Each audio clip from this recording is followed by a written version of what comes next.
Bonjour, tout est bien qui finit bien. Voilà le tuyau incriminé.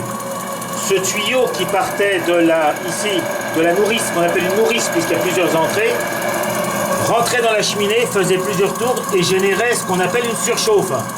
C'est ce tuyau qui m'a lâché.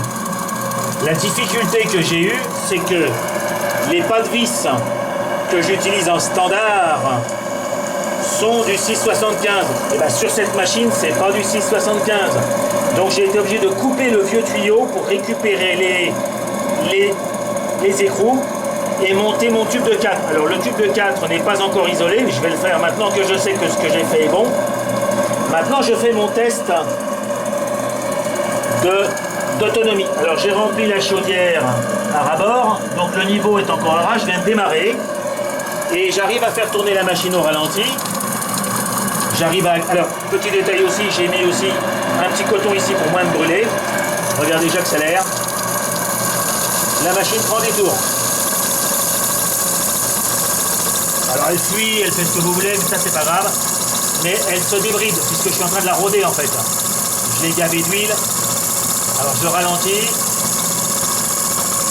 Je chercherai à savoir d'où viennent les fuites après, c'est pas important. Et je ralentis. Bon là ça ralentit trop. Ah là là, c'est pas évident. Et je vais essayer, sans me brûler. Ah oui, c'est ce côté-là qui n'aime pas. Hein. Alors je vais mettre un peu plus de pression. Ah, il n'aime pas, il ne veut pas démarrer de ce côté-là. Il n'y a pas de mystère. Il n'est pas bien calé de ce côté-là. Puisque si je l'aide, voilà, il bouge quand même. Ah vous voyez, il marche quand même. Mais il tourne comme une patate.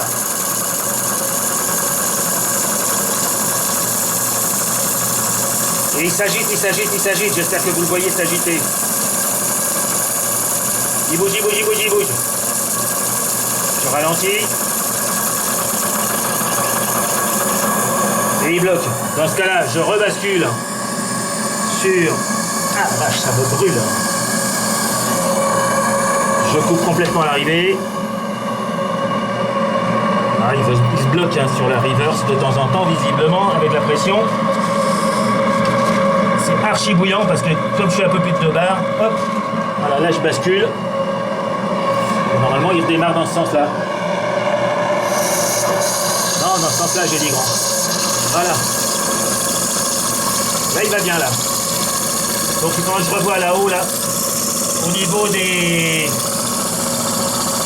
petits machins là, comment ça s'appelle, les presse-étoupe, là il y a un presse-étoupe qui est en train de pleurer là. Mais en tout cas dans ce sens-là il tourne. La chaudière bien sûr. Alors, elle est sur son ralenti quasiment là. J'espère que vous le verrez. J'espère que je sais que ma caméra me joue des tours et me met du flou. Donc là je suis en train de commencer à réguler sur les 2 barres, puisque je tiens compte de l'effet, ce que j'appelle l'effet hystérésis, l'effet retard. Et si j'avais un sifflet, je vous montrerai que je ne suis pas du tout plein gaz sur le gaz, c'est le cas de le dire, mais la chaudière est très puissante et ce gros brûleur de 300 grammes fait vraiment son travail. Donc je régule.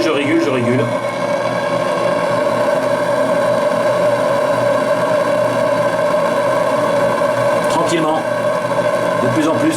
Le pointeau, je ne voulais pas montrer, le pointeau du régulateur est ultra sensible. Ça se joue vraiment au degré. Et si je le mets trop bas, ben, ça s'éteint. Donc je vais voir si je peux vous le prouver. Je cherche un petit tournevis. Attendez, excusez-moi de bouger, mais je cherche un petit tournevis. Voilà. Hop, j'ai cherché un petit tournevis. Écoutez le bruit que ça va faire sur 1 degré. Je vais évidemment me brûler encore un petit peu. Écoutez, j'espère que vous allez l'entendre.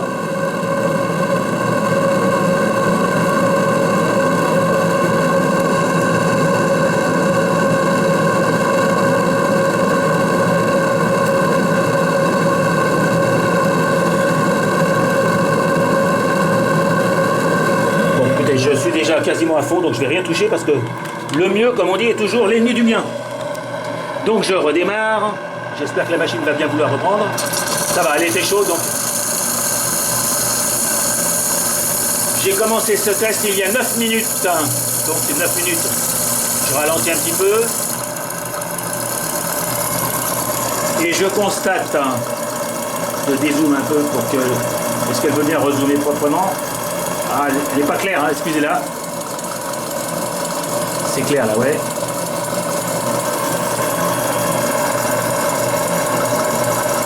Oui, ben, je suis au ralenti de la chaudière et la machine tourne gentiment. Donc la machine ne met pas à genoux le brûleur. C'est bien. Maintenant, je vais surveiller le niveau. Le niveau est remonté un petit peu parce que avec la dilatation, ben, ça pousse l'eau dans la chaudière, ce qui fait que j'étais au ras, ben, ça reste encore un peu au ras, je ne le vois pas encore, mais j'attends.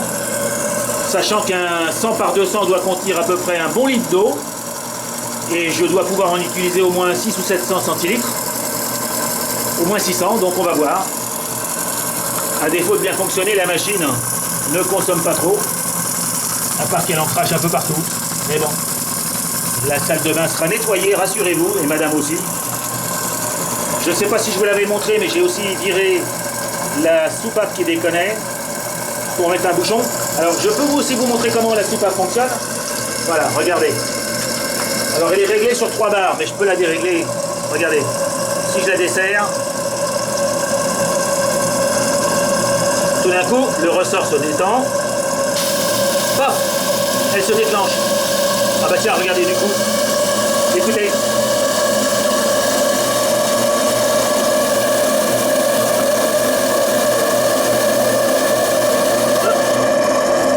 Je le referme.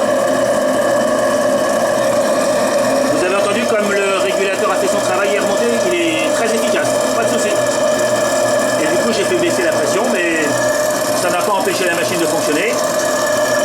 Et vous avez vu que la soupape fonctionne. Je l'ai resserrée, normalement elle déclenche aux alentours des 3 barres.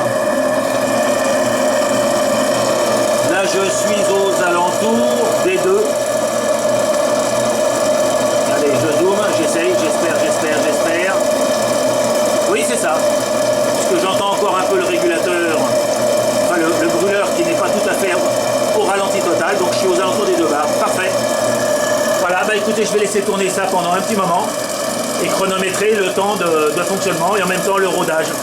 Voilà, épilogue de la panne, un succès. Et comme vous le voyez, à la place d'un tuyau tarabiscoté qui fait de la surchauffe, bon, donc une vapeur plus sèche, une pipe avec juste tac tac tac. J'ai pas eu le choix puisque je ne pouvais pas retourner cette partie.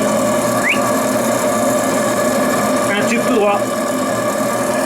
Sachant que les tubes intermédiaires, c'était juste pour les essais, je les ai bricolés vite fait.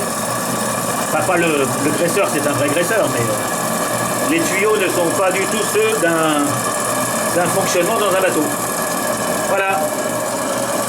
Un succès après encore une bonne demi-journée de travail et quelques brûlures. Au revoir les amis.